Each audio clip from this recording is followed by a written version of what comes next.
In recent memory, mismatch hunting has been one of the most relied on concepts to generate a great shot due to its simplicity and effectiveness. For those who are not familiar with this strategy, a ball handler requests a ball screen from his teammate, matched up with the weakest defender on the opposing team. This usually creates two types of advantages, a 4-on-3 or an isolation against the weakest defender.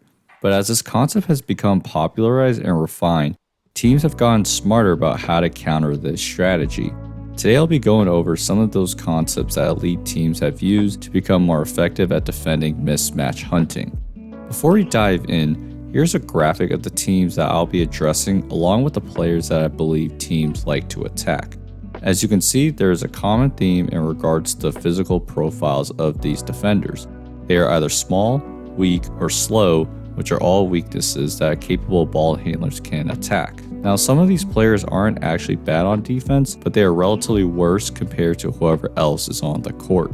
The main way some teams have countered mismatch hunting is switching. Now, you might wonder why that is, because it plays into the purpose of matchup hunting in the first place.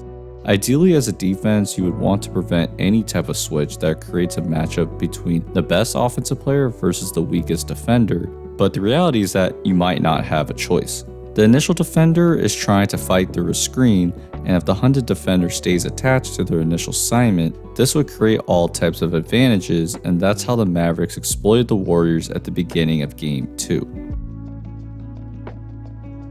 As a result, teams have resorted to switching and figuring out how to eliminate advantages as quickly as possible, which has been done through two ways: doubling and shrinking the floor. Typically when teams double, it's because they are forcing a non-ball handler to try and make a play off the dribble. For example, the Heat often doubled off Grant Williams because he's typically a standstill three-point shooter, meaning that he's not necessarily comfortable dribbling or finishing around the rim. Once you double, the other three help defenders need to anticipate the next pass. Here, Oladipo doubles and Butler's eyes are already looking at Smart, so he gets there fast. On the drive, Bam comes to help, and Strus is ready for the pass to Williams, and he gets stripped. For an offense to really exploit this, there can be no mishaps in terms of positioning and timing. I mentioned a minute ago that the goal for defenses is to close the advantage as fast as possible. On this play, Tatum gets doubled and passes it to Smart. Now the Celtics have this lined up perfectly. Horford has Bam pinned so he can't get to White quickly, and it should be an open shot, but by taking one dribble in a poor pass, Strus recovers to White and everyone is covered. Here, Tatum gets doubled and Smart is out of position. He could be in the high post area where there's a clear 4-on-3, but instead it's poor spacing and the advantage is taken away. Now, the other main concept is to allow the switch and pressure the ball handler into multiple defenders. Usually you'll have at least help defenders shaded towards the ball handler, and the rim protector needs to time when to come help as the last line of defense. The Heat allowed the Strus switch onto Tatum, and notice how Tucker shades over immediately and Butler's eyes are glued onto Jason. After the pass back to Tatum, Lowry also shades over to help, which gives Tatum no choice but to shoot a contested shot over Strus. Brown has a switch with Strus, but Butler's eyes are on Jalen, and he stands in his driving lane until he gives it up. On the pass back, Lowry also shades Brown, which eventually leads to a Butler steal and dunk.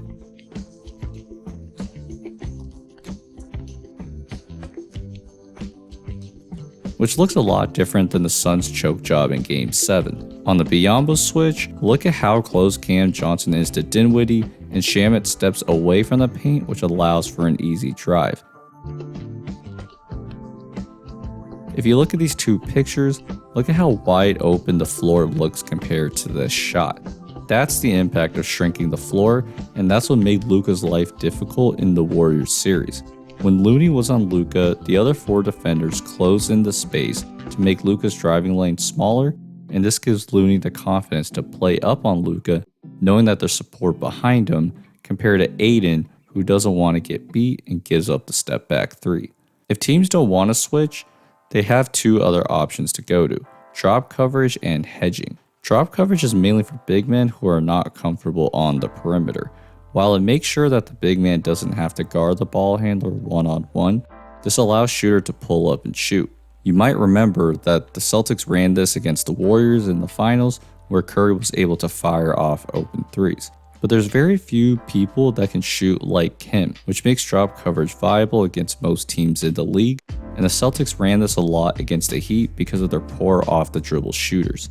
Now, with that being said, they still provide additional help by having a defender close in the gap on the pick and roll. Here, Grant Williams gets in Lowry's driving lane to give Tatum time to get back to him.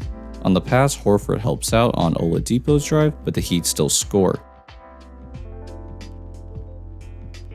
And on this play specifically, Smart needs to close Oladipo's driving gap and force the ball to the corner. On this pick and roll, Smart cheats off Butler to help out on the drop, which forces Lowry to pass, and now it's an isolation instead of an advantage. The Heat run this nice counter where they have Butler screen Marcus Smart so he can't get out to the corner, and that gives Oladipo an open three because Grant Williams cheats in. For hedging, this is more relevant for guards and forwards who are quick to provide resistance against a ball handler and recover back to their man. The textbook player for this is Steph Curry, who's been practicing this for at least the last 5 years. When a Maverick screener rolls to the rim, Curry would hold his ground and another help defender would cover that screener until Luka releases the pass, in which they would start rotating. You can see the same thing happen with Poole here.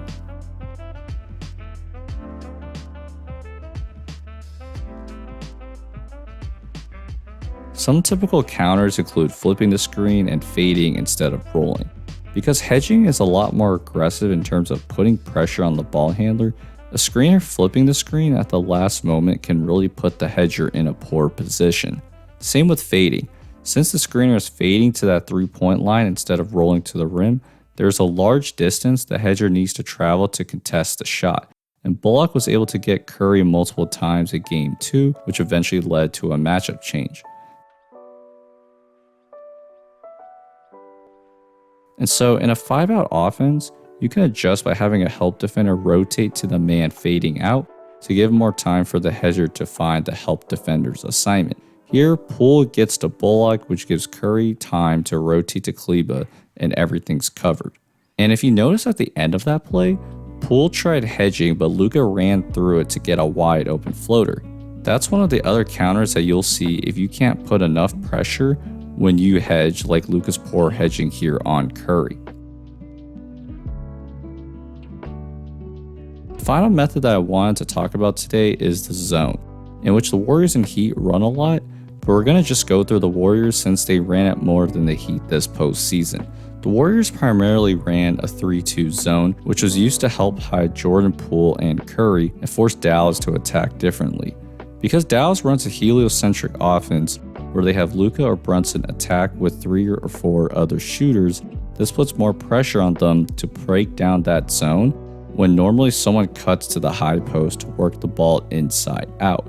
As a result, the only real way to attack Curry or Poole individually in this zone is to shoot long threes against them, which isn't going to work.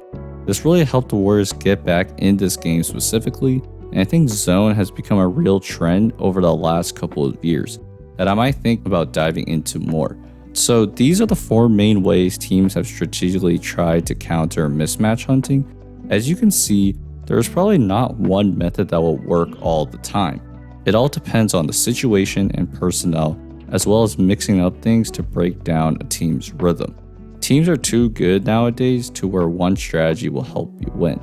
And so I hope you have a better understanding of some defensive coverages I went over today. If you enjoyed the video, please like and subscribe, and I'll see you guys next time. Peace.